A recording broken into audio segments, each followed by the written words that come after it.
സമൂഹത്തിൽ ഇന്നും പലയിടത്തും ഭിന്നശേഷിക്കാർക്ക് മതിയായ പരിഗണന ലഭിക്കുന്നില്ലെന്ന് കമാൻഡോ ശൗര്യചക്ര പി.വി. മനേഷ്. സമൂഹത്തിലെ യഥാർത്ഥ ധീരവനിതകൾ ഭിന്നശേഷിക്കാരുടെ അമ്മമാരാണെന്നും അദ്ദേഹം പറഞ്ഞു.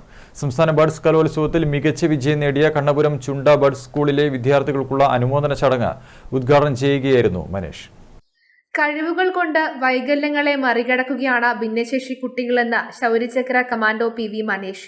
ഇന്നും സമൂഹത്തിൽ പലയിടങ്ങളിലും ഭിന്നശേഷിക്കാർക്ക് മതിയായ പരിഗണന ലഭിക്കുന്നില്ല.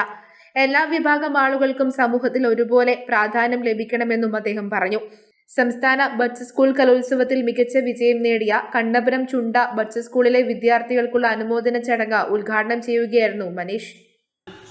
ഞാൻ ചിന്തിക്കുന്നത് ഇന്ന് ഒരു ധീരവനിതയുണ്ടെങ്കിൽ അത് സെർബൽ പാസി ഓട്ടിസം ബാധിച്ചവരുടെ അമ്മമാരാണ് ധീരവനിതകൾ.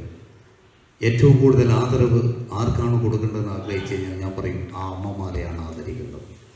കാരണം ജീവിതത്തിൽ മെൻ്റലി ഫിസിക്കലി ഏറ്റവും കൂടുതൽ സ്ട്രെസ് അനുഭവിക്കുന്നവരാണ് അവരെക്കാൾ എനിക്ക് തോന്നുന്നത് ഇന്ന് ഈ ജീവിതത്തിൽ ഏറ്റവും കൂടുതൽ സ്ട്രെസ് അനുഭവിക്കുന്ന അമ്മമാർ വേറെയൊന്നുമില്ല.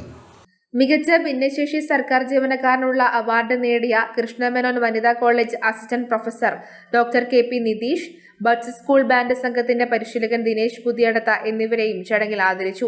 Kannapuram panchayat president K. രതി അധ്യക്ഷത വഹിച്ചു. Anakkai Balakrishnan, M. Ganesan, A V. Prabhakaran, V. Vineetha, E. Neethu തുടങ്ങിയവർ സംസാരിച്ചു. News bureau, Pazhayangadi.